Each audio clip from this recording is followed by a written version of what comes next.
નમસ્કાર મિત્રો, સ્વાગત છે તમારો નવા વિડીયોમાં. મિત્રો, પોલીસ બનવાનું સપનું જોતા તમામ ઉમેદવારો માટે ખૂબ જ ખુશીના સમાચાર જે છે એ આવી ચૂક્યા છે. રાજ્યના નાયબ મુખ્યમંત્રી હર્ષ સંઘવી દ્વારા નવી પોલીસ ભરતી અને જે અત્યારે પોલીસ ભરતી ચાલી રહી છે એનું પરિણામ ક્યારે આવશે તે અંગે ખૂબ જ મોટી જાહેરાત જે છે એ કરી દેવામાં આવી છે. તો આજના આ વિડીયોની અંદર આપણે જોઈશું કે 14,507 જગ્યાઓ માટે જે છે એ નવી પોલીસ ભરતીની જાહેરાત ક્યારે કરવામાં આવશે અને અત્યારમાં જે પોલીસ કોન્સ્ટેબલ અને પીએસઆઈ ભરતી ચાલી રહી છે એનું રિઝલ્ટ જે છે એ ક્યારે જાહેર કરવામાં આવશે. તો તમે જોઈ શકો છો નવી પોલીસ ભરતી અંગે નાયબ મુખ્યમંત્રી હર્ષ સંઘવીની મોટી જાહેરાત.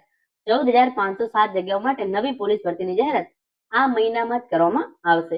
પોલીસ કોન્સ્ટેબલ અને પીએસઆઈ ભરતીનું પરિણામ જે છે એ ક્યારે જાહેર કરવામાં આવશે એની પણ જે છે એ એમણે આજે સીસીઈ ના ઉમેદવારો માટે જે છે એ નિમણૂક પત્ર એનાયત કરવાનો કાર્યક્રમ રાખવામાં આવેલો હતો, ત્યાં જે છે એ મોટી જાહેરાત કરી છે.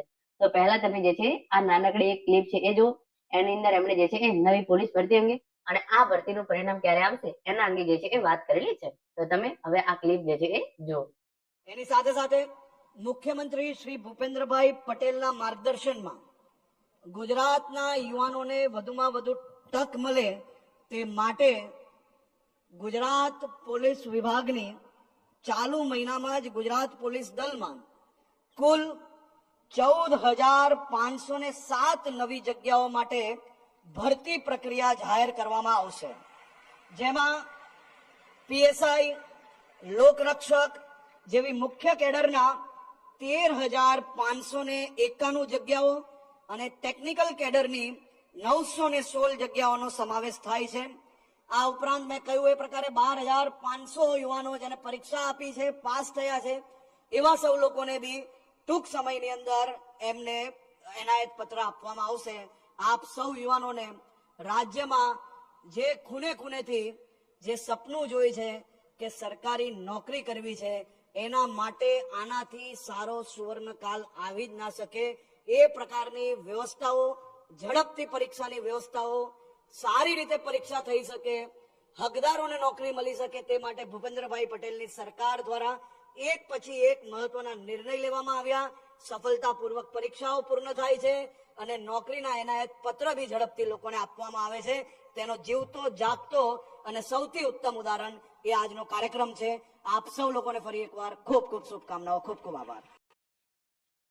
તો જે પ્રમાણે તમે ક્લિપની અંદર જોયું એ પ્રમાણે તમે જોઈ શકો છો પોલીસ ભરતી બિગ અપડેટ. કુલ જે છે એ 14,507 જગ્યાઓ માટે નવી જે છે એ ભરતીની જાહેરાત કરવામાં આવશે અને નવી પોલીસ ભરતી આ જ માસમાં જે છે એ જાહેર થવાની શક્યતા, એટલે કે નવેમ્બર મહિનાની અંદર જે આ ચાલુ માસ છે એની અંદર જે છે એ 14,507 જગ્યાઓ માટે જે છે એ નવી પોલીસ કોન્સ્ટેબલ અને પીએસઆઈ ભરતીની જે છે એ જાહેરાત કરવામાં આવશે અને એની અંદર 916 જે છે એ પોલીસની અંદર જે ટેકનિકલ પોસ્ટ હોય છે એનો પણ જે છે એ સમાવેશ કરવામાં આવેલો છે.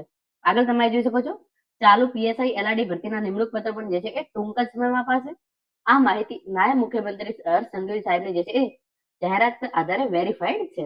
તો જે અત્યારે ચાલુ ભરતી છે એની ભરતીના ઉમેદવારોને પણ જે છે એ ટૂંક જ સમયની અંદર નિમણૂક આપવામાં આવે છે. જે પ્રમાણે સમાચાર મળી રહ્યા છે એ પ્રમાણે એલઆરડી નું પરિણામ જે છે એ ચાલુ મહિનાના અંત સુધીમાં એટલે કે નવેમ્બર મહિનાની અંદર જાહેર કરવામાં આવશે અને જે પીએસઆઈ નું પરિણામ જે છે એ ડિસેમ્બરની અંદર જાહેર કરવામાં આવશે અને પીએસઆઈ અને એલઆરડી ભરતીના ઉમેદવારોને જે છે એ ટૂંક જ સમયની અંદર નિમણૂક જે છે એ હવે આપવામાં આવશે. તો જે પણ ઉમેદવારો પોલીસ બનવા માંગતા હોય એમને જે છે એ તૈયારી આજથી શરૂ કરી દેવી જોઈએ. કુલ 14,507 જગ્યાઓ માટે જે છે એ નવી ભરતીની જાહેરાત ચાલુ માસમાં કરવામાં આવશે એવી જાહેરાત જે છે એ નાયબ મુખ્યમંત્રી હર્ષ સંઘવી દ્વારા જે છે એ કરી દેવામાં આવી છે. મિત્રો, આ તો આજના વિડીયોની અંદર આપણે નવી પોલીસ ભરતી અંગે ખૂબ જ મોટા સમાચાર સામે આવ્યા હતા એના વિશેની સંપૂર્ણ ચર્ચા કરી છે. આશા રાખું છું આજનો આ વિડીયો જે છે તમને ચોક્કસથી ઉપયોગી થશે. Thank you so much for watching.